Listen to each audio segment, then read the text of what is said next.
Okay, let's rank UFC champions most likely to lose their belt. But the thing I have to mention, number 8 is the least likely, number 1 is the most likely. But number 8 does have an asterisk due to an injury. Let's go.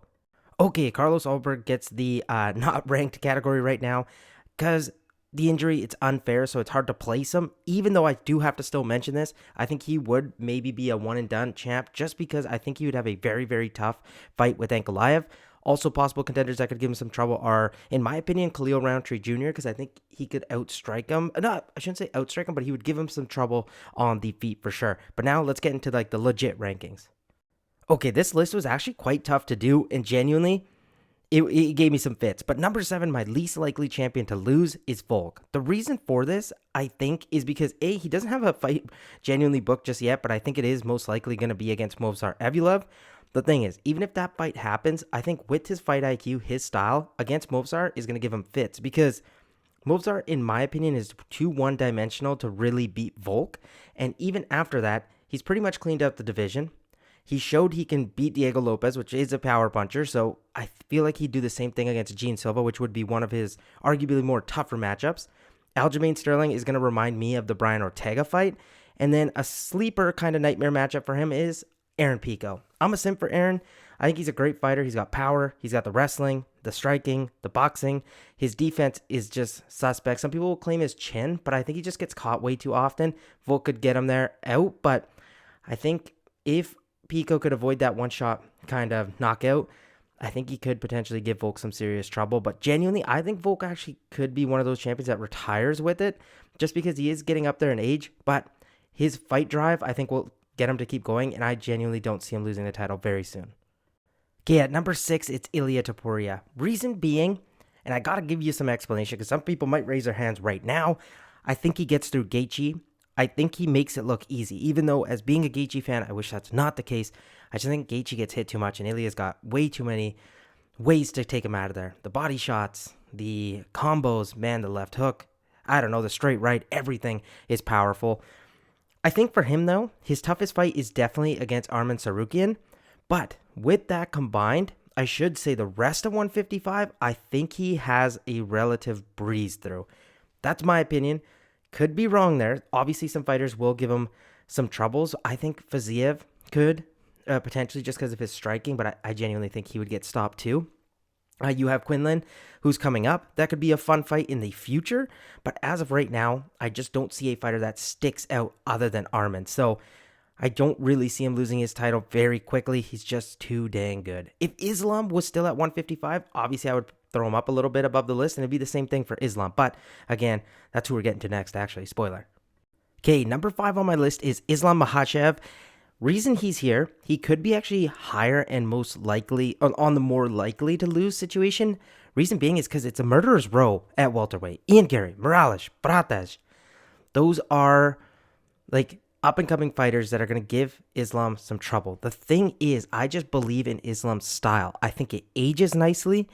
He has good striking that can keep it competitive at least. Like he won't just be, oh, if I can't get him down, I'm completely lost. I don't think that will be the case, but with these welterweights, them being so much bigger, it is going to be tougher, but I just buy into his style a little bit more. His nightmare for me is a healthy Shavkat Rakhmonov, just because his style meshes like Islam's. So if that negates itself, Shavkat's got lots of advantages in his reach, the height. I think his striking can also give Islam trouble, but I think he makes it out of the top 3 fights. Some more harder than others. I think the Ian Gary fight, even though we kind of clown him, is a lot tougher than, say, for example, the Michael Morales fight. But Islam is at my number 5 spot. And this is where it gets way too opinion-based. Like, I have Petr Yan at 4, but honestly, his difficulty kind of could mesh the same with Sean Strickland or Tom Aspinall. So I have to mention that in because some of you are going to be like, what are you doing ranking, man? But like, hear me out. Petr Yan, I just trust as a fighter so dang much. The fight IQ, his style, how dang smart he is. And for all the contender he's already beat, man. He's beat most of his competition, like O'Malley, Corey, Merab. Again, with Merab, he is 1-1. I think a tough matchup for him could be Umar, but I think he's already faced a better Umar, which is Merab, in the sense of the wrestling. The striking might give him a little bit of trouble from Umar, but the thing is there, Pyotr's seen it all, man. And if you can't wrestle as well as Marab, you're not going to give him that much striking difficulty, in my opinion. So I rank him at 4, but genuinely, he could have been number 5, and you could have put Islam here. That's one of the ones I really debated, but I stuck with my gut here and put him at number 4. But again, he's very hard to beat. Okay, at number 3, Tom Aspinall. The reason he's a little bit higher than he might be on some of your lists is just because of how unpredictable heavyweight truly is. You get caught with a punch and down you go. The thing is though, I think Tom's style lends itself to be better than that. Like, I don't think he actually is that easy of a fighter to catch.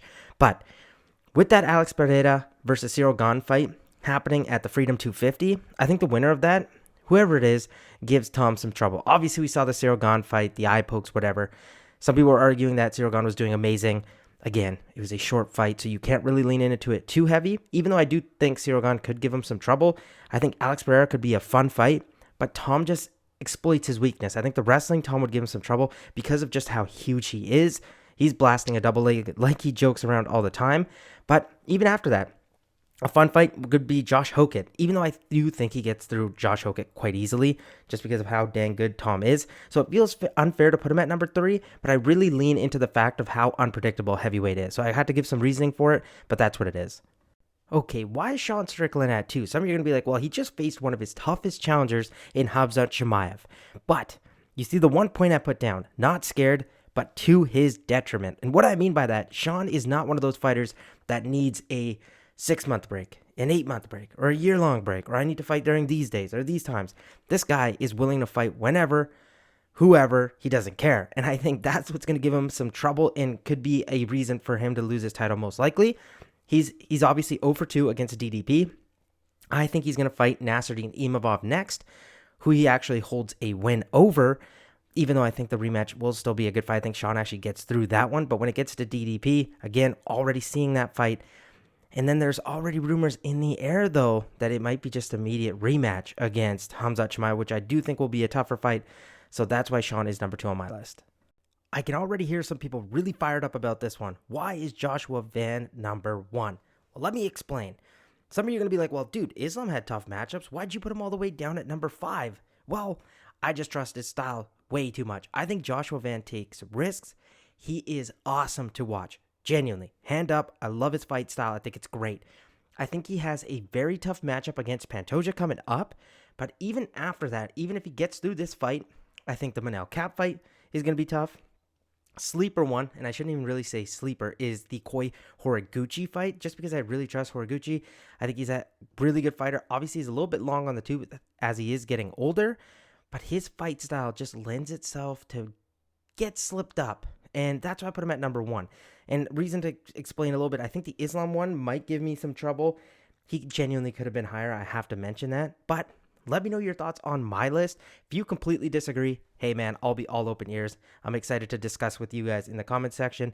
I hope you guys enjoy the video. I will see you guys again soon. Peace out.